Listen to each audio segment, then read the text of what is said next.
भारत में कई ऐसे तीर्थ स्थल है, रामेश्वरम से लेकर केदारनाथ का 4 धाम यात्रा से लेकर वाराणसी, वैष्णो देवी, ऐसे कई सारे तीर्थ स्थल इंडिया में है जहाँ पे लाखों करोड़ों लोग इकट्ठे होते हैं भगवान जी की पूजा के लिए। और आज हम आपको लेकर जा रहे हैं महाराष्ट्र के ऐसे तीर्थ स्थल पे जहाँ पे सिर्फ महाराष्ट्रियंस के लिए ही प्रसिद्ध नहीं, बल्कि ये one of the most visited place in a day के नाम पे वर्ल्ड बुक ऑफ रिकॉर्ड्स में शामिल है। गेस ज़्यादा मत कीजिए, मैं आपको बताती हूँ। आज हम आपको पंढरपुर घुमाने वाले हैं। पंढरपुर में दर्शन के साथ साथ उसके बारे में जानकारी, सारे इन्फॉर्मेशन मैं आपके साथ शेयर कर रही हूँ। So make sure to watch this video till the end. और अगर आप नए हो मेरे चैनल पे तो क्या करना चाहिए? सब्सक्राइब। पंढरपुर के बारे में कई लोगों को पता रहेगा भी और कई सारे लोगों को पता नहीं भी रहेगा। So for those who don't know where Pandharpur is and ये क्यों इतना फेमस है, let me share the information with you. Pandharpur Solapur district में बिलोंग करता है in the state of Maharashtra. और विष्णु भगवान जी जो है उनका अवतार है विठोबा। तो विठोबा एंड रुक्मिणी जी का जो मंदिर है वो यहीं पे बसा है and it is famously called as Vithoba मंदिर और Vithoba temple, you can call it as. Bharat में तीर्थ स्थलों में पंढरपुर का भी नाम है और हर साल आषाढ़ी एकादशी में लाखों करोड़ों लोग यहाँ पे ऑलमोस्ट 250 किलोमीटर्स ट्रैवल करके आते हैं। एंड ट्रैवल करना मतलब बाई रोड और बाई ट्रेन नहीं ट्रैवल करके आते, बिन चप्पल का पैदल वो लोग नाचते हुए, गाते हुए, भजन करते हुए यहाँ पे विठोबा का दर्शन के लिए पंढरपुर आते हैं। एंड फॉर्चुनेटली हम लोग को ये साल जो टाइम पे गए थे in the month of January, that is not actually the right time. Ashadhi Ekadashi मतलब बहुत सारे आषाढ़ी एकादशी आते हैं, उसमें से एक मेन आता है which is in the month of June और जुलाई समथिंग। सो मेजरली जून और जुलाई के टाइम पे जब भी आप वहाँ पे जाओगे तो आपको हिलने भी जगह नहीं मिलेगी, उतनी भीड़ रहती है। एंड ये साल कोरोना के वजह से जनवरी महीने में इतना हमें भीड़ नहीं दिखा, बट भीड़ था। आई कैन नॉट से कि बिल्कुल नहीं था, बट था, थोड़ा बहुत तो था। And I will share the visuals with you guys.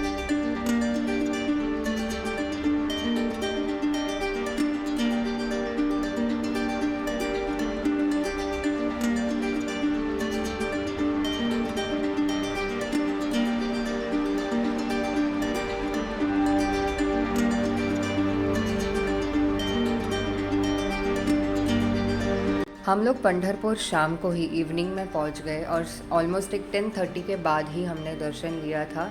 And 10:30 के बाद दर्शन लेने का ये हम लोग को एडवांटेज मिला, भले ही थोड़ा सा भीड़ था, इतना मतलब बहुत ज़्यादा भीड़ नहीं था, बट अनफॉर्चुनेटली मैं विजुअल्स आप लोगों के साथ इसीलिए शेयर नहीं कर पा रही हूँ क्योंकि वीडियो एंड फोटोग्राफी अलाउड नहीं था अंदर।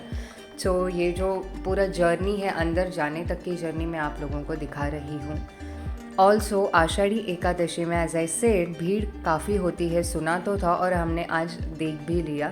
और ये साल कोविड है, इसी चीज़ की वजह से भीड़ हमें एज़ यूजुअल जो हर साल दिखाई देती है वो हिसाब से हमें ये साल नहीं दिखाई दी है। I'll just give you a brief information about this temple and about Vithoba and Rukmini.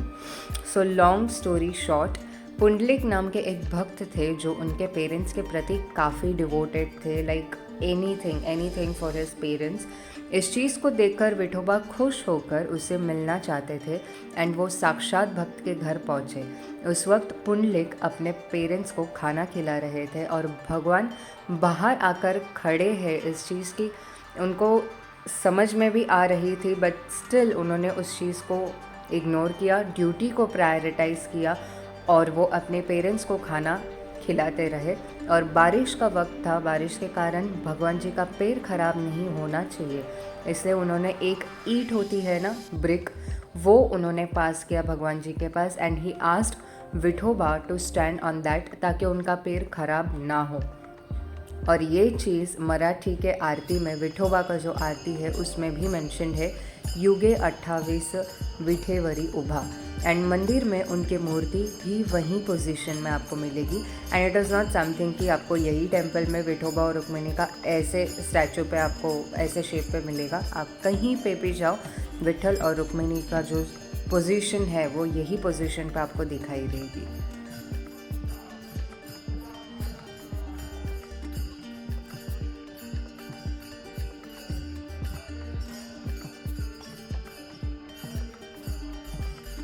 I'll show you the reason why nature, मतलब हम लोग नेचर को क्यों प्रिजर्व करना चाहिए और ह्यूमंस क्यों नहीं डिज़र्व करते. This is the best example. ये जो दिख रहा है आपको, ये सारा चीज़, ये चाय पी के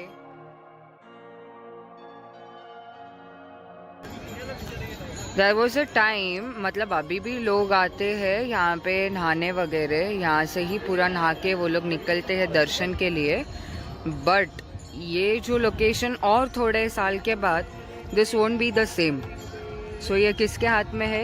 we need to understand this. और अब हम बात करते हैं पंढरपुर जाए कैसे.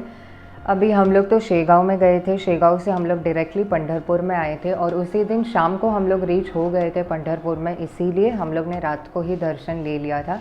एंड दर्शन हम लोग ने ऑलमोस्ट 10:30 के बाद ले लिया था. आषाढ़ी एकादशी नेक्स्ट डे था, तो उसके वजह से भीड़ ऑलरेडी जमा होना शुरू हो चुका था उस दिन शाम से ही. And that was the major reason जहाँ पे हम लोग को मतलब रूम मिलना बहुत मुश्किल हो गया था. We were searching for room for more than I guess 1 और 1.5 आवर्स से ज़्यादा हम लोग को हो गया था रूम्स के लिए. एंड रूम्स के बारे में अगर मैं बताऊँ आपको, तो रूम्स आपको कई सारे मिलेंगे. भक्त निवास भी मिल जाएगा. एंड वहीं पे और एक भक्त निवास भी था जहाँ पे दिन का कुछ उन्होंने 400 रुपीज़ हमें चार्ज किया था. And we were comfortable in staying for hardly 12 hours और समथिंग, इसलिए हम लोग ने 12 आवर्स के हिसाब से लिया था. 400 रुपीज़ चार्ज किया था. And you can not expect much facilities over there, क्योंकि तीर्थ स्थल है तो काफ़ी लोग आते हैं, तो नीटनेस या क्लीनलीनेस एक्सपेक्ट मत करना. ज़्यादा से ज़्यादा नहीं रहेगा, फर्स्ट थिंग. एंड सेकेंडली, अभी आप रीच कैसे कर सकते हो पंढरपुर. एज आई सेड, हम लोग शेगांव से डायरेक्टली निकले थे कार में. और अगर आपको जाना है तो कई सारे ऐसे ट्रेन्स भी अवेलेबल है पंढरपुर के लिए. एंड ऑल ओवर इंडिया से आप कहाँ से भी आप ट्रैवल करो, कुर्दवाड़ी करके एक स्टेशन है which is 50 kilometres away from Pandharpur location. Pandharpur का भी रेलवे स्टेशन है, बट वो काफ़ी छोटा और इजीली एक्सेसिबल बिल्कुल नहीं है. So I am advising this one. Kurduwadi is the nearest station, तो वहाँ से आपको कनेक्टिविटी अच्छी खासी है. अगर ऑटो चाहिए रहेगा, बस चाहिए रहेगा पंढरपुर आने के लिए, तो उस चीज़ का भी फैसिलिटी आपको वहाँ पे है. So that is the reason I am recommending Kurduwadi station. तो वहाँ से आप इजीली आ सकते हो पंढरपुर में. एंड रहने खाने का भी बिल्कुल टेंशन नहीं है. एज आई सेड, हम लोग 10:30 बजे हम लोग ने दर्शन लिया था. And darshan was really very good. Second day as you saw, हम लोग चंद्रभागा रिवर पे भी गए थे. चंद्रभागा का भी हम लोग ने एक माहौल देखा, मतलब वो दिन कैसा रहता है आषाढ़ी एकादशी का एक छोटा सा ग्लिम्स हम लोग ने देख लिया था. So I really hope that you liked this video. अगर आपको ये इन्फॉर्मेशन जो मैंने शेयर किया, विजुअल शेयर किया है, अगर आपको पसंद आए तो लाइक ज़रूर कर देना. और please comment and let me know कि आप कब जाना पसंद करोगे पंढरपुर में. Let's have a chit chat in the comment session below. और सब्सक्राइब नहीं किया है तो प्लीज़ डू सब्सक्राइब. और अगले वीडियो में मैं काफ़ी जल्द आप लोगों के साथ मिलती हूँ. So till then, take care and stay safe.